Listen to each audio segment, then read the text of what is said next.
हरिपुर गांव में अर्जुन, विक्रम, नीलू और सूरज नाम के 4 भाई रहा करते थे। चारों भाई एक दूसरे से बहुत प्रेम करते थे और हमेशा एक साथ रहते थे। विक्रम, नीलू, सूरज, इधर आओ और मेरी बात ध्यान से सुनो। बात यह है कि पिताजी अब हमारे बीच नहीं रहे। अब हमें ही एक दूसरे की ढाल बनना होगा और हमेशा मिलजुल कर रहना होगा। हाँ भैया, आप बिल्कुल ठीक कह रहे हैं। मैं आपकी बात से सहमत हूँ। हाँ भैया, आप चिंता मत कीजिए, हम सब हमेशा एक साथ रहेंगे। अब से आप ही हमारे लिए सब कुछ है। आपकी हर बात मानना हमारा कर्तव्य होगा। तुम सबकी बातें सुनकर मुझे तो बहुत खुशी हुई। हे ऊपर वाले, हम चारों भाइयों का प्यार ऐसे ही सदा बना रहे। चलो अब खेत में चलकर काम करते हैं। अब चारों भाई खेत जाते हैं और कड़ी मेहनत के साथ दिल लगाकर काम करते हैं। इसी बीच गांव में रहने वाली सावित्री नाम की एक औरत उनके पास आती है। अरे ओ अर्जुन, तुम सब इतनी कड़ी धूप में क्या कर रहे हो? काकी, हम तो काम कर रहे हैं और क्या करेंगे, आप बताइए। आप यहाँ कैसे? मैंने तुम चारों के लिए कुछ लड़कियां पसंद की हैं। ये लो, उन लड़कियों की कुछ तस्वीरें। इसमें से जिसे जो पसंद है मुझे बता दो। हाँ हाँ ठीक है काकी। अब अर्जुन अपने भाइयों को तस्वीरें दिखाता है। चारों भाइयों को एक ही लड़की पसंद आती है।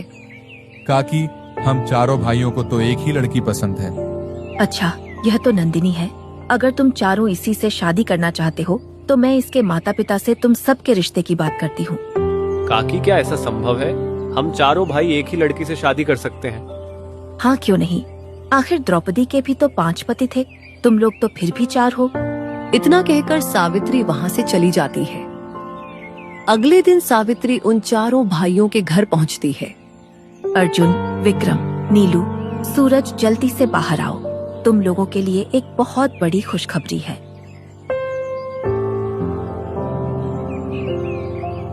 अरे क्या हुआ काकी, क्या बात है? नंदिनी के घर वाले शादी के लिए मान गए हैं। वो जल्द से जल्द शादी करना चाहते हैं। मैंने 1 हफ्ते बाद का मुहूर्त निकलवाया है। अब तुम लोग जल्दी से शादी की तैयारी कर लो। ठीक है काकी, जैसा आप कहें। अब 1 हफ्ते बाद चारों भाइयों की शादी नंदिनी से हो जाती है। हाँ तो नंदिनी, अब तुम हम चारों भाइयों की पत्नी हो। हम चारों भाई वचन देते हैं कि तुम्हें कभी कोई कष्ट नहीं पहुंचने देंगे।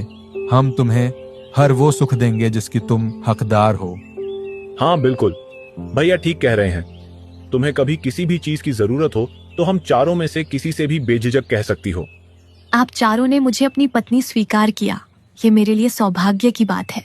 मैं भी वचन देती हूँ कि एक पत्नी के रूप में, एक बहू के रूप में और एक बेटी के रूप में इस घर की मर्यादा बनाए रखूंगी। अब नंदिनी चारों भाइयों के साथ खुशी खुशी रहने लगती है। कुछ महीने गुजरते जाते हैं। एक दिन नंदिनी खेत जाती है। अजी सुनिए, मैं आपके लिए खाना लेकर आई हूँ। अरे तुमने यहाँ आने का कष्ट क्यों किया? मेरे कारण तुम्हें इतनी दूर चलकर आना पड़ा। अरे प्राणनाथ, आपकी सेवा करना तो मेरा कर्तव्य है। मेरे होते हुए आप भूखे पेट काम करें, ऐसा मैं कभी होने नहीं दूंगी। अब नंदिनी सूरज को खाना खिलाकर वापस घर लौट आती है। शाम हो जाती है, लेकिन सूरज अब तक घर नहीं लौटता। भैया, यह सूरज अभी तक घर वापस क्यों नहीं आया? अरे उसने तो सुबह ही काम खत्म कर लिया था। अब न जाने वो कहाँ रह गया। हाँ बात तो सही है। आज से पहले तो उसने कभी ऐसा नहीं किया। नंदिनी, तुम उसे खाना खिलाने गई थी, तो क्या तुम्हें पता है कि वो कहाँ हो सकता है? नहीं नहीं, मैं तो उन्हें खाना खिलाकर वापस आ गई थी। मुझे कुछ नहीं पता। चलो भैया, हम लोग चलकर उसे ढूंढते हैं। अब तीनों भाई सूरज की तलाश में निकल पड़ते हैं। सूरज को ढूंढते ढूंढते तीनों एक घने जंगल के पास जा पहुंचते हैं। अरे अब तो रात भी हो गई और सूरज का कुछ पता भी नहीं चला। ना जाने मेरा भाई कहाँ चला गया, ना जाने वो किस हाल में होगा। क्या बताऊं मैं, कहाँ चला गया? कितनी देर हो गई उसे ढूंढते हुए, पर उसका कुछ पता नहीं चल पा रहा। चलिए भैया, घर चलते हैं। रात को इस सुनसान जगह पर रुकना ठीक नहीं है। हाँ, नीलू ठीक कह रहा है भैया। चलिए चलते हैं। हम कल फिर से आ जाएंगे सूरज को ढूंढने के लिए। विक्रम की बात मानकर अर्जुन और नीलू घर वापस लौट जाते हैं। सूरज के गायब होने के कारण अर्जुन रात भर सो नहीं पाता।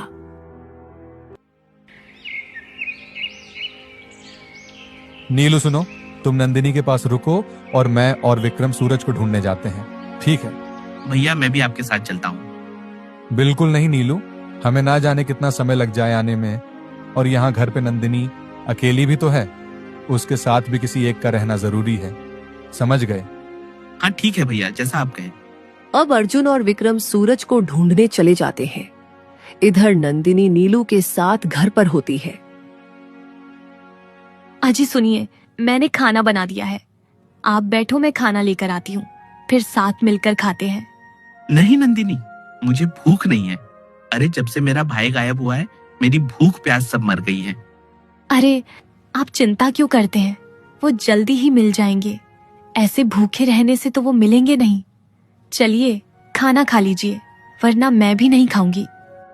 अच्छा ठीक है, मेरे कारण तुम भूखी रहो, ऐसा कैसे हो सकता है? चलो खाना खाते हैं।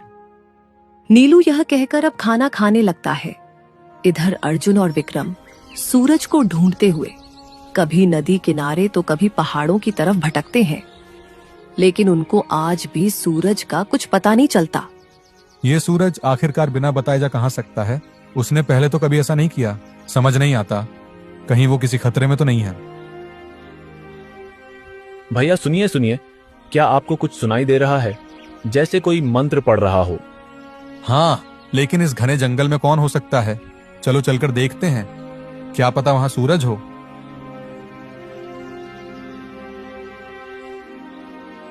अर्जुन और विक्रम पास जाकर देखते हैं तो पेड़ के नीचे एक अघोरी तपस्या कर रहा होता है।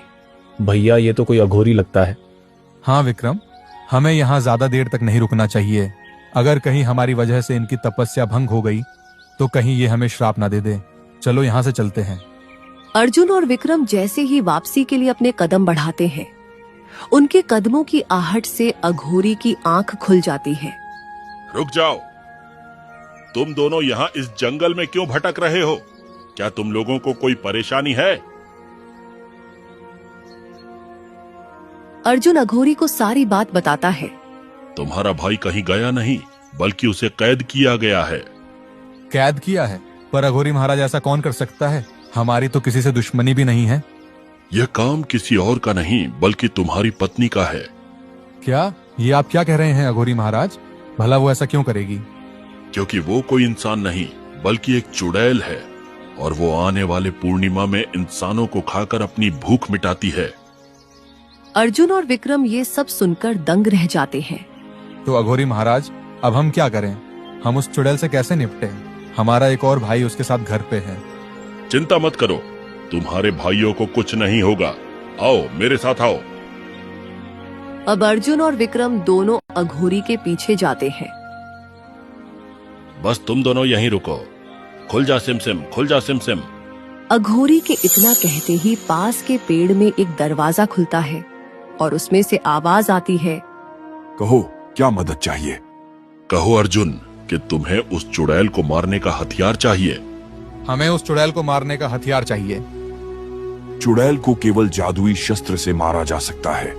अगर तुम्हें वो जादुई शस्त्र चाहिए तो मेरे एक सवाल का जवाब देना होगा। ठीक है, मैं तैयार हूँ, पूछो जो पूछना है। तो बताओ, ऐसी कौन सी चीज है जो बिना किसी शस्त्र के लोगों के दिल पर वार कर सकती है? जुबान से निकले कड़वे बोल लोगों के दिल पर वार करते हैं। हाँ, सही जवाब। ये लो जादुई शस्त्र, इसे उस चुड़ैल के सीने में उतार देना, चुड़ैल मर जाएगी। धन्यवाद अघोरी महाराज, आप ना होते तो हमें यह बात कभी पता ही नहीं चलती कि हमारी पत्नी एक चुड़ैल है। कोई बात नहीं बच्चा, अब तुम लोग जाओ और अपने भाई को बचाओ। जाओ। परंतु अघोरी महाराज, हमारा भाई सूरज, अब वो हमें कैसे मिलेगा? रात के आधे पहर को चुड़ैल अपने घर जाती है। उसी समय तुम लोगों को उसका पीछा करना होगा। तुम्हारा भाई तुम्हें उसी के घर पे मिलेगा। अब जाओ। हम समझ गए अघोरी महाराज, अब हमें आप आशीर्वाद दीजिए। अर्जुन और विक्रम वापस घर लौट आते हैं। अजी मैं तो लुट गई, बर्बाद हो गई। नीलू भी सूरज की तरह गायब हो गए हैं। क्या? नीलू गायब हो गया? ठीक है, तुम चिंता मत करो, सब ठीक हो जाएगा।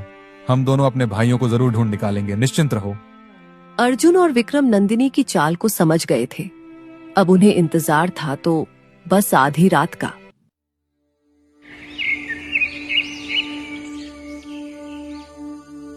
भैया भैया उठिए, रात की आधी पहर हो गई है। अर्जुन नंदिनी का पीछा करने के लिए उठ तो जाता है, पर मन ही मन वो इस बात से उदास था कि नंदिनी एक चुड़ैल है।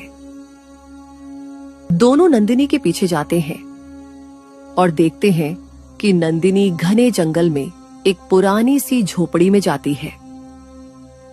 चलो झोपड़ी में झांक कर देखते हैं।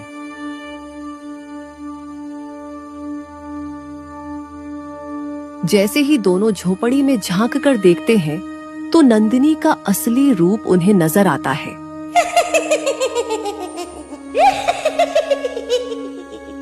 भैया ये तो अपने असली रूप में आ गई। अघोरी महाराज ने तो सही कहा था कि ये एक चुड़ैल है। ये तो कितनी भयानक है। यकीन नहीं आता कि आज तक हम इस चुड़ैल के साथ रह रहे थे। भैया वो देखो, हमारे भाई सूरज और नीलू, चलो उन्हें छुड़ाने चलते हैं। अब दोनों भाई झोपड़ी के अंदर जाते हैं। तुम दोनों यहाँ कैसे आए? तुम्हारा पीछा करते हुए आए हैं। तुम्हें क्या लगा कि तुम्हारा सच हमें कभी पता नहीं चलेगा? तुमने हमारे प्रेम का नाजायज फायदा उठाया है। हम कभी सोच भी नहीं सकते थे कि तुम एक चुड़ैल निकलोगी। छोड़ दो मेरे भाइयों को और चली जाओ हमारी जिंदगी से। ऐसे कैसे छोड़ दूं? अब तुम लोगों को मेरी असलियत पता चल ही गई है, तो मैं तुम लोगों को भी कैद कर लेती हूँ। तू हमारा कुछ नहीं बिगाड़ सकती है चुड़ैल। अब तुम्हारा खेल खत्म हुआ। अब तुम्हारा अंतिम समय आ गया है। तुम मामूली इंसान मेरा कुछ नहीं बिगाड़ सकते। चुड़ैल यह कहकर अब अर्जुन पर अपनी शक्तियों से वार करने लगती है। अर्जुन चुड़ैल के वार से बचते हुए उसके पास जाता है। भैया ये लो जादुई शस्त्र और मार दो इस चुड़ैल को। अर्जुन बिना देरी किए जादुई शस्त्र चुड़ैल के सीने में उतार देता है। शस्त्र लगने से चुड़ैल तुरंत मर जाती है। चुड़ैल के मरते ही सूरज और नीलू दोनों आजाद हो जाते हैं। भैया मुझे खुशी है कि मुझे आप लोगों जैसे इतने चाहने वाले भाई मिले। अगर आप दोनों ना होते तो हमारा क्या होता। हाँ भैया, इस चुड़ैल ने तो हम चारों को बेवकूफ बना रखा था। हमने कभी सोचा भी नहीं था कि इतनी सुंदर लड़की एक चुड़ैल भी हो सकती है। बस शांत हो जाओ और पिछली बातों को भूल जाओ। ये सोचो कि कभी हमारी शादी हुई ही नहीं थी, क्योंकि बुरी चीजें जितनी जल्दी भुला दी जाए उतना अच्छा होता है। अब चारों भाई हंसी खुशी फिर से एक साथ रहने लगते हैं। किसी भी नए रिश्ते में जुड़ने से पहले उसके बारे में अच्छे से जांच पड़ताल जरूर कर लेनी चाहिए, नहीं तो वो अनजान रिश्ता बाद में हमारे लिए खतरा भी बन सकता है। जिस तरह नंदिनी उन चारों के लिए बाद में खतरा बन जाती है।